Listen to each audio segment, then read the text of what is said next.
How the fuck's it going, everyone? Back today with another video.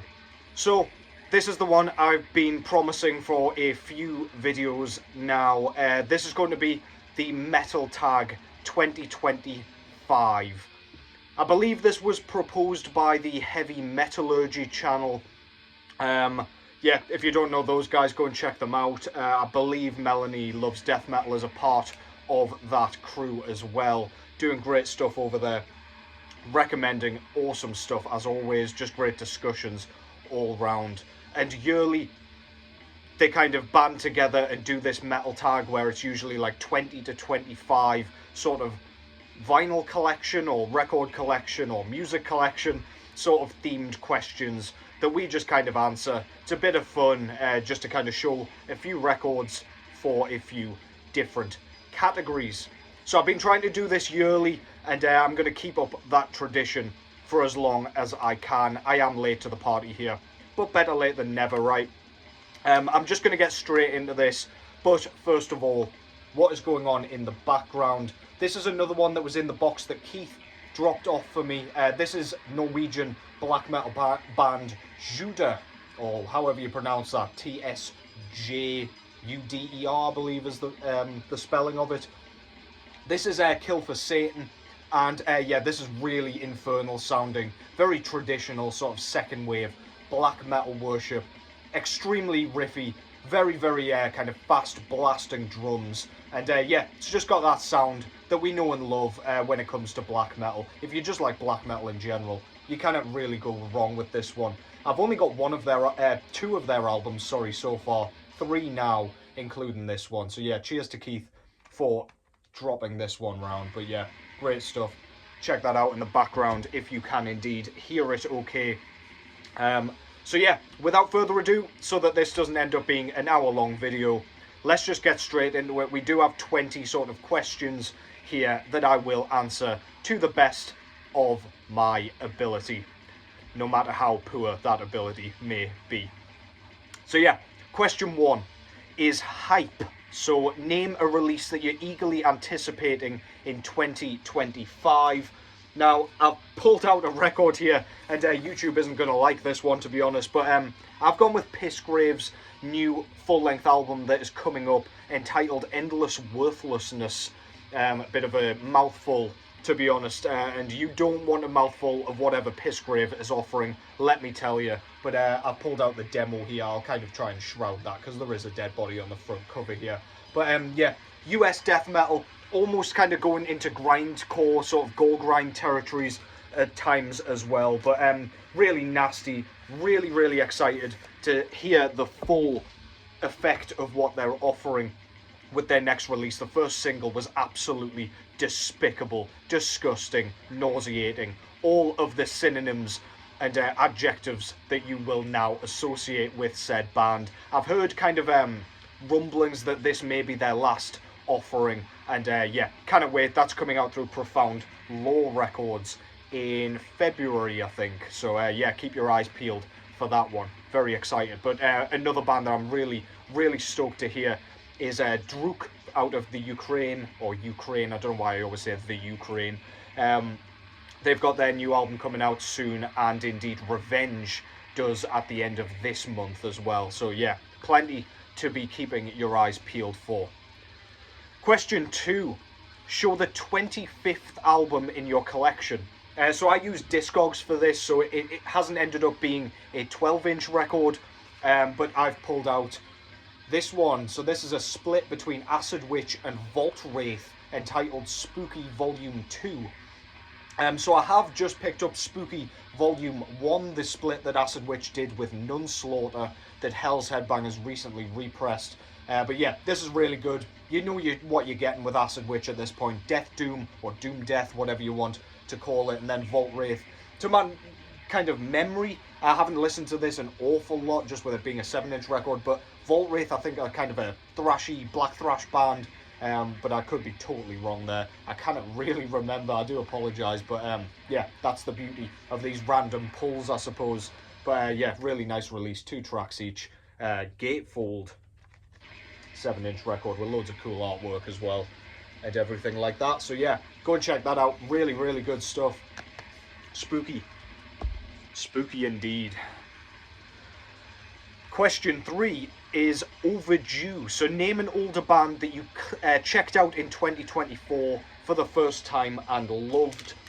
So there were a few bands that could have fallen into this category, because I do like picking up the kind of 90s death metal gems that do get kind of washed away beneath the better known sort of death metal bands. But I've gone with this one. So this is Horror of Horrors with Sounds of Eerie.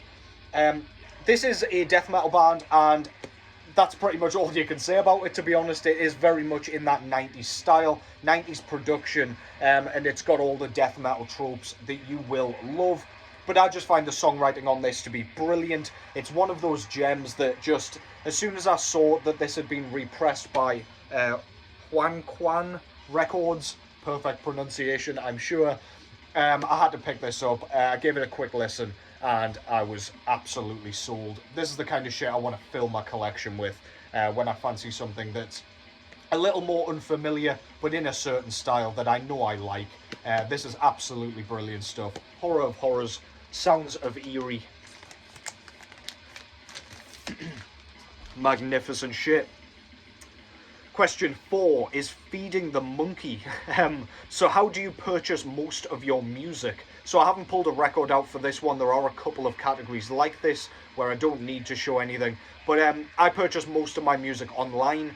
I do pop into my local record shop quite frequently, but I try and stay out of my local record shop for the most part, unless I really, really want to have a quick kind of scroll through. I do tend to know exactly what my record shop has in, because I'm in quite regularly. But yeah, I'd be spending money all the goddamn time if I was just constantly going in there. So I usually kind of prioritize online releases for stuff that kind of I can definitely get a hold of, and I'm definitely going to kind of want to pursue stuff that I don't want to miss. Just if I was going to wait for stuff to come into record shops, I'd miss out on tons of stuff online. So yeah, online for sure. Question 5 is Enigma. So show a metal album that musically is quite hard to place into a subgenre. So this is a really good question, actually, but I've just picked the first one that came to mind, and it is a 2024 release. I went with Blood Incantation's Absolute Elsewhere. I suppose if you were going to like bare bones categorize it, it would be death metal, but lots of people call it like progressive death metal, cosmic death metal, even psychedelic death metal when it comes to this one. This one has a bunch of like psychedelic rock, progressive rock sort of stuff, a la kind of Pink Floyd. So it is quite difficult to like, I don't know, definitively put it into an actual subcategory without it not kind of telling you at all what the album sounds like. It is very, very tough to place what this sounds like so that somebody like going in blind wouldn't be disappointed. If you called this just death metal and they don't like Pink Floyd, for example, they're probably going to be pretty fucking pissed at you for recommending this one. So yeah, really, really good album. But yeah, for sure not a straightforward one to categorize. Number 6, Eating Crow. So talk about an album you used to hate, but after years of listening, it finally clicked. And this is another good one. And I'm not sure how many I really could have thought of for this category. I did kind of struggle, but I came up with the perfect one to fit this category for me, and that is this one. So this is Decapitated's third, no it doesn't, it's their fourth full-length album entitled Organic Hallucinosis. This is a death metal album, technical death metal album, I guess, but it's not akin to their earlier stuff. The first 3 albums are like technical brutal death metal in the sort of vein of like Nile. This one goes a bit closer to the kind of groove metal territory that would come across when what's he called, Rafael Piotrowski joined the band. It was way more toned down on the brutality side of things, and it is very groove centric, I suppose. Technicality is like through the roof and off the scale, which isn't usually my bag. But after listening to this a whole lot more, especially on vinyl, I've learned to appreciate the shit out of this, especially having seen a few of these tracks live last year as well. Really, really good album. I can see why it wouldn't be for everyone, because it took me an awful long time to get into, but that thing is absolutely brilliant. Check that out if you haven't already. So number 7 is Impulse. So show an album you blind bought in 2024. So I tend to stay away from blind buying, as you probably know. I say this every time this topic comes up. But this one, I knew of another project that this same guy is in, really liked it, listened to like a minute of this one, and I picked it up immediately. And the album and band in question here is Albionic Hermeticism with, what is it called? Nova Nativitas Mundi. So this is black metal, done by the same guy as who is in Aldridge. This is really atmospheric, very thought-provoking, very unusual, synthy, sort of cosmic sounding almost to me, this album. Unlike some of their other stuff, which I have heard since, this just really creates an aura of, like, I don't know, the stars, I guess. It is very, very interstellar sounding, and it is very, very good, very well written. And yeah, really pleased I picked that up. To be honest, with CDs, I don't mind kind of going in a little bit more blind than records, because they're a bit cheaper, a bit easier to acquire. But I did get that in my local record shop. I highly, highly recommend that. I will put the title of that one down below, because pronunciation is probably lacking there, let's be honest. Question 8 now. Collector Scum. So show a title that you own more than one pressing of on the same format. So this isn't something I do an awful lot, but with this album I very much had to, mainly because A, I love the album, but B, the album covers are different and I love both versions of it. So I've gone with Topsies' Severed Survival. I've got the original artwork here, the kind of Hellraiser thing going on, and then I've gone with the Zombies picture disc version as well. Very different logos, different layout and everything. Picture disc, of course, is very, very different too. I spin both of these. I wouldn't want to put this on the wall because I feel like it looks just too awesome inside the cover and everything, but I might just display that at some point. I mainly play this one at this point, but yeah. An album I really don't mind owning a couple of copies of, because I absolutely love this thing. Classic death metal from the late 80s there. And yeah, that's Autopsy's Severed Survival. I don't have to say too much about that album, I'm sure, at this point. Question 9. Show off a grail, in brackets, something you really wanted, that you acquired in 2024. So this is an easy one. In a Manchester record shop, Vinyl Exchange, I clocked this one for a very, very reasonable, pretty standard price. This is Coffin's Mortuary in Darkness, Death Doom out of Japan. And yeah, I've been after this one on vinyl for ages. I've had the CD for a long ass time at this point. But yeah, as soon as I saw this one, it was going straight into my bag, and my money had already gone as soon as I saw it. So yeah, brilliant stuff. I even got a coloured edition actually, which I will show just for the sake of it while it's here. I got a really nice kind of green with black merge, or the other way around, black with green merge. Just really unexpected, and yeah, it was a special purchase. I'll never forget kind of my feeling when I saw that in the shop, and I don't think I've ever moved so fast to whip out my wallet in my entire life. Absolutely fantastic. Go and check that out if you haven't already. So the next one, question 10, is a plea to the VCLT gods. What is an item you're on the hunt for? Easy one, Dissection, Storm of the Lightsbane on vinyl. To be honest, I'd take a bootleg at this point. I've been after it for years. I'm still after it. I don't suppose anybody's willing to part with their copy of it. But yeah, I suppose I was always going to pick that one. That is really a glaring gap in my collection that I just can't seem to fill. Yeah. Question 11, Boomerang album. So show an album that you keep getting rid of, but somehow always get back. So this one I haven't pulled anything out. I've actually written not applicable here because I don't really get rid of records. I do need to do a bit of a purge just because I've got some stuff in here that I really don't listen to and don't intend to listen to. But they're few and far between, and I'd rather kind of go on a selling spree all at once as opposed to kind of doing patchy records here and there. So yeah, I don't get rid of my records, so I never get rid of them and then get them back, and also I don't see the point in that. If I ever plan on spinning stuff, I will just get it and keep it. But yeah, that's kind of a non-answer, I suppose, for that one, but alas, we keep moving. Question 12, Reunion.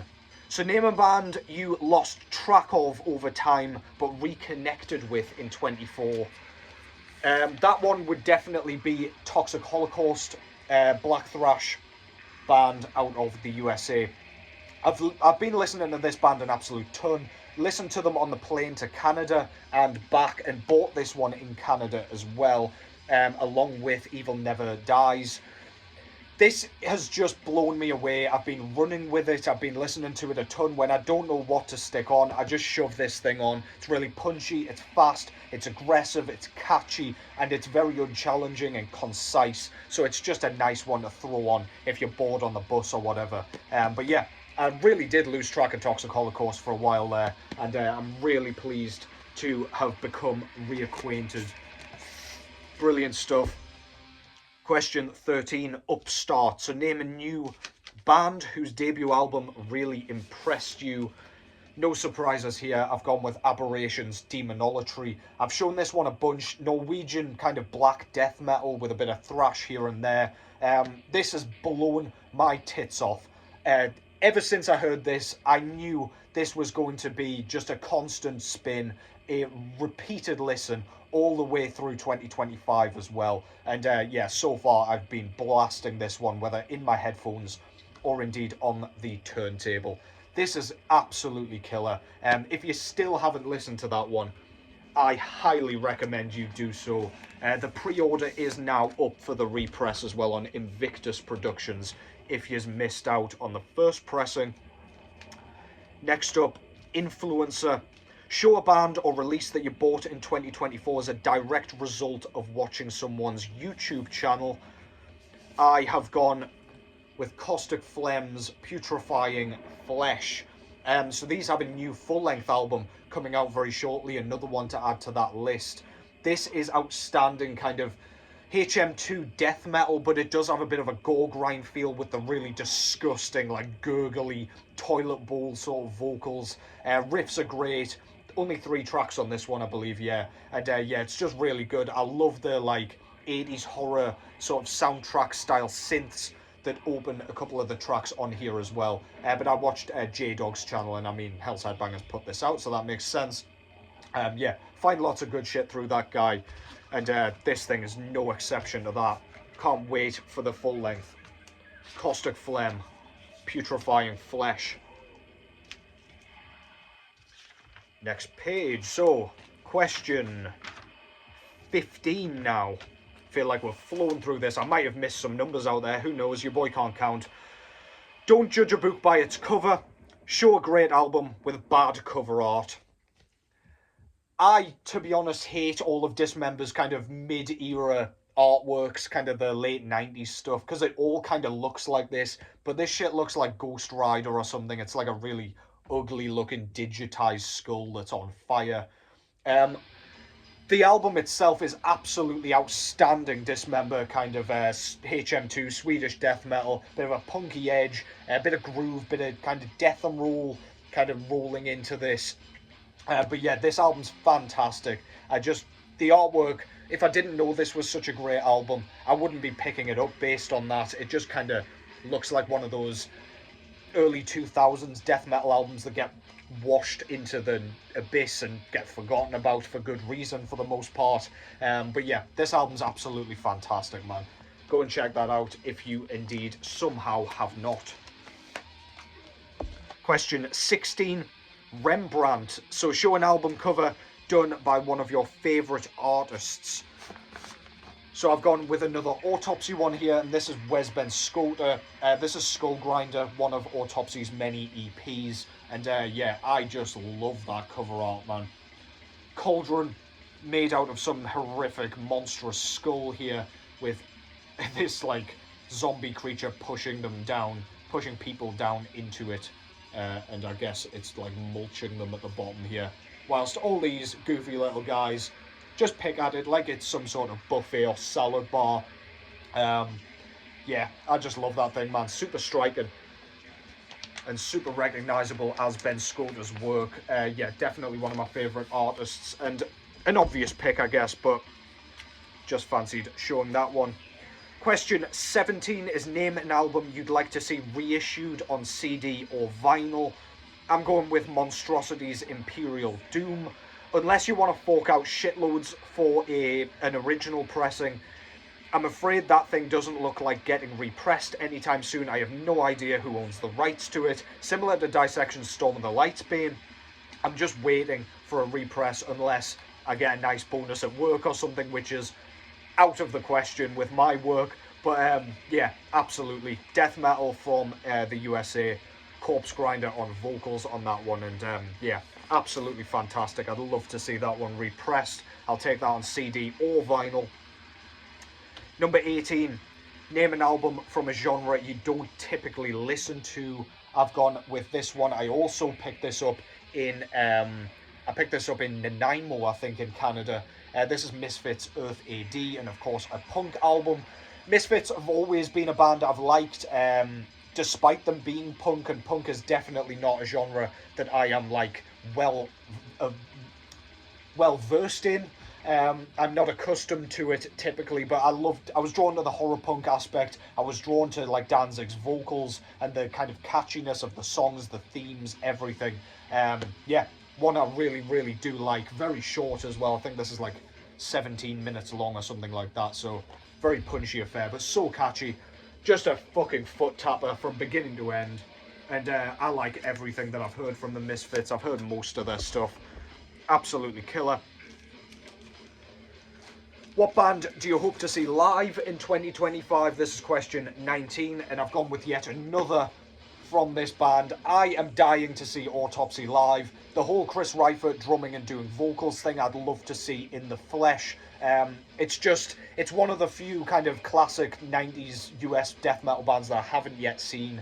So yeah, I would absolutely love to see these guys. They always seem to be playing like London and stuff, but I've never been able to get the time off work so far to go and catch them. But you better believe I will be making the trip this year if I can help it. So yeah, Autopsy, a bucket list band for sure. And that's the last of the records that I'm going to show here as we move on to question 20, which is, in closing, tell the viewers about 2 YouTube channels. Basically, it said 2 new to me YouTube channels, but I'm just going to shout out a couple of channels here. And those will be Mattox Deep Shadows from Australia. Check out Inebriated Winds when that comes out very shortly. His new raw black metal sort of demo EP. Really great guy, absolutely fucking hilarious. Just a great watch all round. Drinking beer on camera all the time. It's become like his trademark as well. So if you're looking to get down with a YouTuber on like a Friday night or something, you just want to watch something unchallenging but friendly and homely with a few beers, he's the perfect guy to watch.